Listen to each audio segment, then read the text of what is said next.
বাজেটের মধ্যে মূল্যস্ফীতি, মুদ্রাস্ফীতি, অভ্যন্তরীণ আয়, ডলারের মূল্য বৃদ্ধি, সুদের হার বৃদ্ধি, বৈদেশিক ঋণের বৃদ্ধি, এগুলি কিন্তু আমাদের সাধারণ জনগণ সেভাবে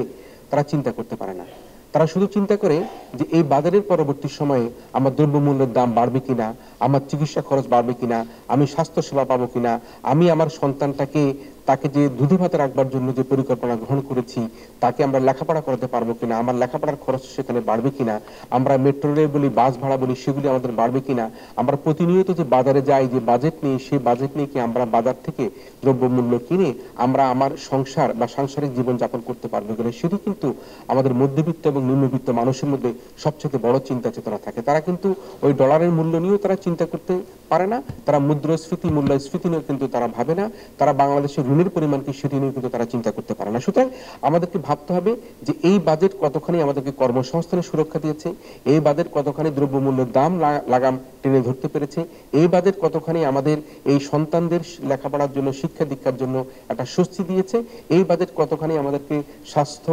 আমাদেরকে আমাদের নানা রকম ক্ষেত্রে সুরক্ষা দেওয়ার ক্ষেত্রে, সামাজিক সুরক্ষা দেওয়ার ক্ষেত্রে কতখানি সহায়ক ভূমিকা পালন করেছে, সেটি কিন্তু আমাদের এখন সাধারণ জনগণের ভাবনার বিষয় দাঁড়িয়েছে। আমরা দেখি যখন বিদ্যুৎ, পানি, গ্যাসের দাম বাড়ে তখন কিন্তু আমাদের সাধারণ মানুষ বিপাকে পড়ে যায়, আমাদের সাধারণ মানুষের মধ্যে একটা অস্বস্তি তৈরি হয়। আমরা প্রতি বছরের বাজেটের পর দেখি যে যে জিনিসগুলোর দাম কমানোর কথা বলা হয় কিন্তু সেই জিনিসগুলোর দাম কমছে কিনা সেটি আমি জানি না, কিন্তু বাজেটের